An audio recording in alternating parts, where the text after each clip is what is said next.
Salam, bugünkü izahımız olacaq 9-cu sinif Azərbaycan tarixindən 18-ci paraqraf, yəni Cənubi Azərbaycanda Milli Azadlıq Hərəkatı. Birinci Dünya Müharibəsi illərində Qacarlar dövlətinin ərazisi, eyni zamanda yəni Cənubi Azərbaycanda digər dövlətlərin hərbi əməliyyat meydanına çevrilmişdi. Amma Rus qoşunları isə Cənubi Azərbaycanı işğal etmişdi, bildiyimiz kimi. Yəni öz qoşunlarını burada saxlayırdı və bu da Milli Azadlıq Hərəkatına təkan verirdi. Bu Milli Azadlıq Hərəkatına Şeyx Məhəmməd Xiyabani başçılıq edirdi. Və onlar Qacarlar dövlətinin tərkibində Cənubi Azərbaycana muxtariyyət verilməsini istərdi. Yəni muxtariyyət nədir? Daxili idarəçilikdə müstəqillik istəyirlər.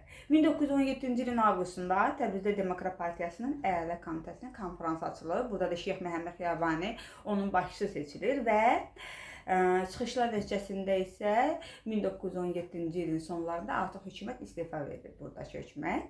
Və 1918-ci ilin əvvəllərində isə Rus qoşunları Cənubi Azərbaycandan çıxarır. Bilirsiniz də 1917-ci ilin fevral ayında deməli Rusiyanın özündə inqilab baş vermişdi. Yəni Rusiyanın özündəki vəziyyət gərgin olduğu üçün 1918-ci ilin əvvəllərində Rus qoşunları Cənubi Azərbaycandan çıxarıldı.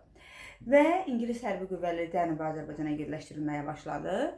İngilis hökuməti də bundan əlavə deməli Qacarlara General Denstreville'nin başçılığı ilə yeni qüvvələr göndərildi. General Denstreville'nin isə tapşırıqlar verilmişdi. Yəni Əncəlini, Rəşdi, Bakını ələ keçirmək tapşırığı verilmişdi. Və ingilislər burada da bəhanə edirlər ki, Türk təhlükəsinin qarşısını almaq üçün bura gəlirlər və Cənubi Azərbaycanın Osmanlı ilə sərhəd rayonlarını ələ keçirdilər. Və Osmanlı da bilirik ki, Birinci Dünya Müharibəsindən axı məğlub olub çıxmışdı. 1918-ci ilin oktyabr ayında Mudros sazişi bağlamışdı. Yəni ona görə də öz qoşunlarını Cənubi Azərbaycandan çıxarır. O öz qoşunlarını çıxardığı üçün, Osmanlı öz qoşunlarını çıxardığı üçün ingilislər işğal etdilər buranı. Və beləliklə də Qacarların ərazisi ingilislərin nəzarətinə keçdi. 1919-cu ilin avqustunda isə ingilislərlə Qacarlar arasında saziş bağlanır. Bu asıllı sazişdir. Bu da sazişin şərtlərində də deyilir ki, Qacarlar İngiltərədən asılı və dövlətə çevrilir. Və amma Təbriz əhalisinin tələbi ilə burada artıq ingilislər çox qalmır, buradan qovulur, şəhərdən qovulur. 1920-ci ilin aprelin əvvəllərində bu Azərbaycan Demokrat Partiyasının üzvlərinin bir neçəsinin həbs olunması üsyanın başlanmasına elə bir şey rəvac verdi, təkan verdi. Və üsyana rəhbərlik etmək üçün də ictimai idarə heyəti yaradıldı. Buna da başçılıq edirdi Şeyx Məhəmməd Xiyabani. Həmin bu ictimai idarə heyətinə Şeyx Məhəmməd Xiyabani başçılıq edirdi. Üsyan aprelin 7-sində qalib gəldi və Şeyx Məhəmməd Xiyabani çıxış edərək bildirir ki, Azərbaycan adı dəyişdirilir, yəni Azadistan adlandırılır. Bunun da müəyyən səbəbləri var idi. Və Təbrizdəki bu üsyan qələbə çaldıqdan sonra Cənubi Azərbaycanın digər bölgələrində də belə üsyanlar davam etdirildi. Milli hökumətin yaradılmasından da danışaq. Deməli, artıq üsyan bütün Qacarlar dövlətini əhatə etmişdi və Təbriz üsyançıları qəti addımlar ataraq 1920-ci ilin 23 iyununda deməli Şeyx Məhəmməd Xiyabaninin başçılığı ilə milli hökumət yaradırlar. Milli hökumətin də Allaqqapıya köçürüldüyü gün deməli bayram günü, Ümumxalq bayramına çevrilir bu milli hökumətin Allaqqapıya köçürülməsi, Təbrizdəki Allaqqapıya keçirilməsi Ümumxalq bayramına çevrilir. Və milli hökumətin qərarı ilə Məkkədən göndərilmiş bütün məmurlar, yəni Təbrizdən qovulur artıq.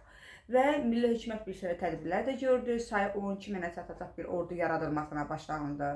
Yəni milli qvardiyanın yaradılmasına başlandı. Sonra jandarm, polis dəstələri təşkil edildi, nizam-intizam yaradıldı.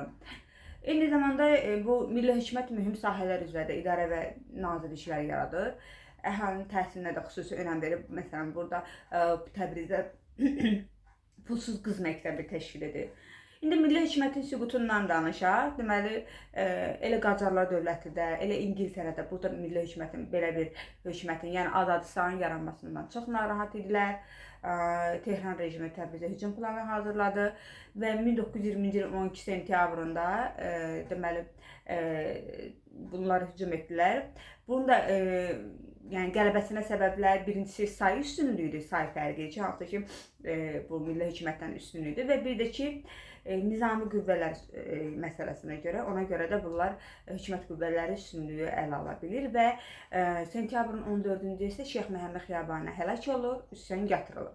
Amma bu üsyan yatırılsa da, bu üsyan milli şüurun inkişafına yəni mühüm təsir göstərmişdi. Bir də bir şey unutdum demədim.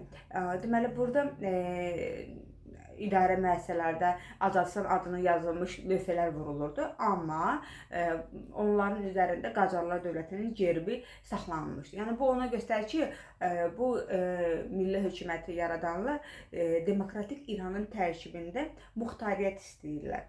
Muxtariyyət də nədir? Yəni daxili idarəçilikdə sərbəstlik istəyirlər. Dərsimiz bu qədər. Sağ olun.